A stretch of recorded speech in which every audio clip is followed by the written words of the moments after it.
주나라를 멸망시킨 주무왕 희발이 풍읍에서 호경으로 수도를 옮겨 주나라를 설립한 지 약 200여 년이 지난 기원전 841년 10번째 왕인 려왕의 강압 통치에 반발한 국인들이 대규모 반란을 일으킵니다. 반란을 누가 주도했는지는 알 수 없으나 군사들로 구성된 사계급의 주축인 국인들의 한거에 놀란 려왕은 황하를 건너 현재 산서성 희주에 있던 채나라로 도망치며 충신인 소목공은 자신의 아들을 희생시켜 왕자 희정을 숨겨줍니다.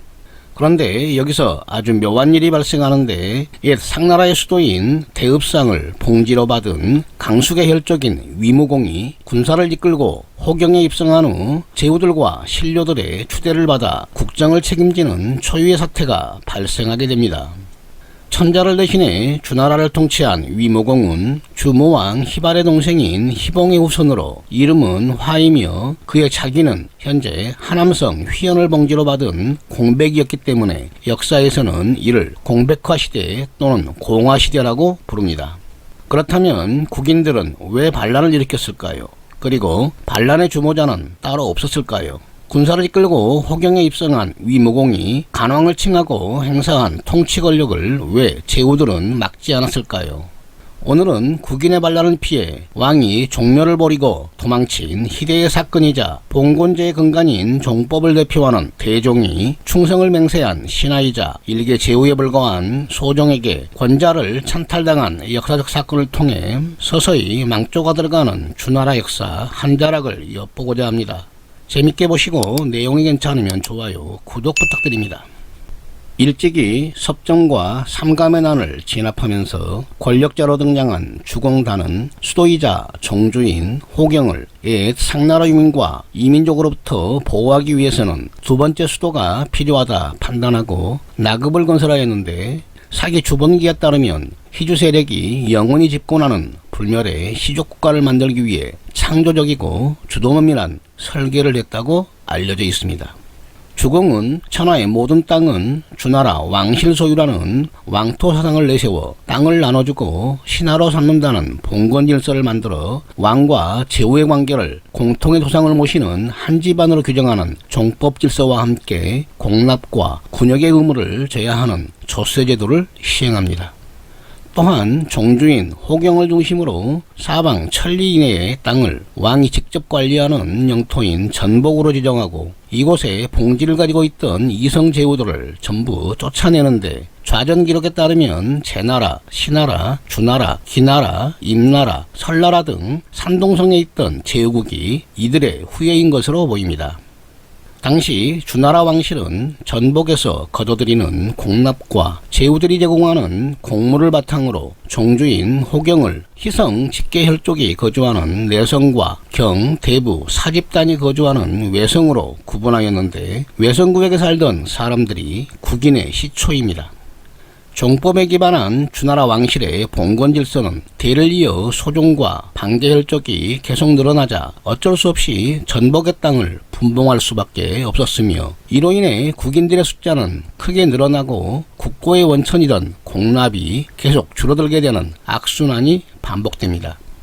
엎친 데 덮친 격으로 모강 때부터 부쩍 강성해진 서윤과 견융을 견제하기 위해 전쟁을 치러온 주나라 왕실은 려왕 때에 이르러 종주 14를 이끌고 치른 견융과의 전쟁에서 패하자 납세와 군역을 책임지던 국인이 반발하면서 세수가 바닥을 보이게 됩니다.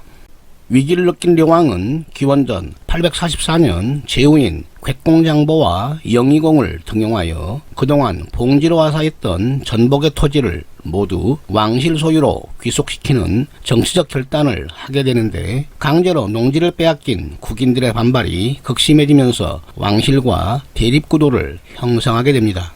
이에 려왕은 국인들을 감시하고 사적으로 왕실을 비난하는 사람은 사형에 처한다는 포고와 함께 옛 상나라 수도 대읍상을 다스리던 위나라에서 무당을 데려와 신령에 가탁하여 무고한 사람들을 죽이기 시작하자 주나라를 지탱하던 봉건 질서가 무너지기 시작합니다.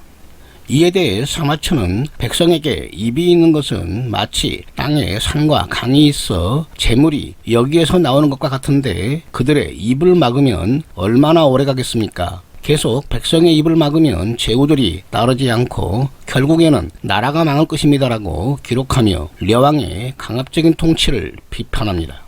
3년 동안 려왕의 폭정에 시달린 호경의 백인들은 기원전 841년 대규모 폭동을 일으키자 려왕은 채로 도망가며 아들 희정은 소 목공의 집으로 피신하는 사태가 발생하며 후대의 사가들은 폭동을 일으킨 백인을 평민으로 해석하기도 하지만 현대학자들은 경 대부 사와 같은 관리들이 반란을 주도했다고 판단합니다. 려왕이 도망친 후 위나라의 제후 위무공이 군사를 이끌고 수도인 호경에 입성한 후 왕을 대신하여 다스리는 공화시대가 시작되며 사기 14권에는 12제후 연표상 공화원년을 경신이라 하여 기년으로 삼았다고 기록하고 있는데 하상주 단대공정도 사마천의 기록에 따라 기원전 841년을 기준으로 역사연도를 재설정하게 됩니다. 즉 국인의 반란으로 시작된 공화 시기는 주나라 봉건 질서를 위협하는 대사건이자 공화 원년으로 기록된 기원전 841년은 중국 역사를 정확히 알 수 있는 기년의 역할을 하고 있는 기준점이자 선진시대를 상고할 수 있는 가장 빠른 시기로 이후 연대에 따른 기록은 비교적 상세하게 알 수 있습니다. 공화시대를 연 위무공 공백화는 공나라 제후로 역사 속에서 간왕이라 불리기도 하는데 이 사건을 평가한 문헌들의 기록에는 미묘한 차이가 있으며 현대 역사학계에서도 공백화의 정체에 대해서는 아직까지 의견이 분분합니다. 사기에 따르면 기원전 841년 주 여왕의 폭정으로 국인들이 폭동을 일으키자 여왕은 도망가고 태자는 소공의 집에 숨었다. 그 후 주공과 소공이 천자를 대신해 정무를 관리하면서 제후들이 공동으로 통치를 했다는 의미로 공화시기라 불렀으며 소공과 목공이 공화의 주역이었다라고 기록합니다. 그런데 죽서기년은 공백화가 국인들의 폭동을 주도하여 려왕을 쫓아냈고 이후 제후들의 추대를 받아 천자를 대행하게 되어 그의 이름에서 공화시기가 유래했다고 기록하며 공백화가 반란의 주역임을 분명히 밝히고 있습니다. 또한 4년 뒤 정권을 주선왕에게 넘기고 자신은 공산에서 여생을 보냈다라고 기록하였는데 즉위년도가 일치하지 않기 때문에 소공과 목공이 공백화를 몰아내고 공화시대를 주도한 것으로 해석하기도 합니다. 흥미로운 점은 충신으로 기록된 소공과 목공이 행사한 공화행정이나 반란을 주도한 공백화가 다스렸던 13년 동안 채나라로 도망간 려왕은 왜 돌아오지 못했을까라는 의문과 함께 려왕이 죽자마자 장남이 아니었던 희정이 선왕에 오른 이유에 대해서도 명확하지는 않습니다. 사가정인을 편찬한 당나라 때 유학자 공영달은 공백과 화를 별개의 인물로 보고 있는데 공백은 위나라 제후 위아루의 태자이며 화는 그의 동생인데 화가 공백을 죽이고 위무공이 되었다고 기록하며 공백화가 두 사람이다라는 주장을 합니다. 한서질이지 맹강주석에는 공백화는 사의 직위를 가지고 있다가 나중에 삼공에 올랐다라고 기록되어 있는데 몇몇 현대학자들은 원년사태괴, 사신정, 사유괴, 간괴, 미사괴에 기록된 청동 비문을 근거로 사직위를 가지고 있던 화가 국인의 반란을 주도해 사마직위에 올라 공의 자기를 받았기 때문에 공백화라 불렀다고 해석하기도 합니다. 그런데 2003년 섬서성 미연 양가촌에서 출토된 청동비문에는 주려왕과 주선왕이 연달아 왕위를 위협받은 것으로 기록하고 공화 시기를 독립적인 기년으로 보지 않았다는 증거가 발견되면서 공화에 대한 논쟁이 다시 점화되자 하상주 단대공정팀은 결론을 내리지 못합니다. 그러나 대부분의 현대학자들은 백인으로 표현되는 관리들이 반란을 일으켜 려왕을 쫓아낸 후 공백화 시대가 시작되었다고 판단하고 있으며 왕자 희정이 선왕에 올라 주나라 제사를 이어갔다는 통치 이력에 대해서는 특별한 이견이 없습니다.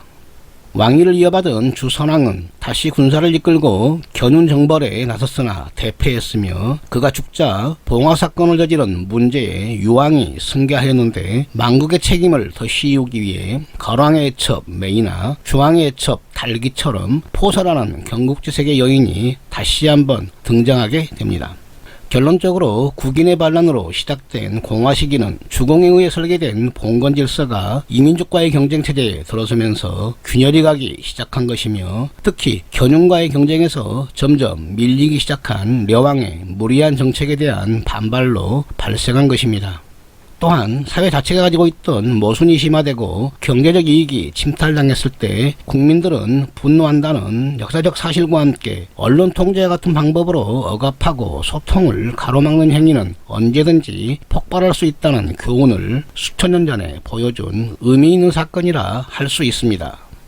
사실 공화시대는 현대적 의미인 리퍼블릭과는 별 관련이 없는데, 일본 학자들이 사기를 인용해 공화라고 번역했으며 대한민국 학자들이 일본의 기록을 그대로 따라하다 보니 주나라의 공화 행정이 현대의 공화정과 일맥상통하는 아주 묘한 상황에 놓였다는 점도 눈여겨볼 대목입니다.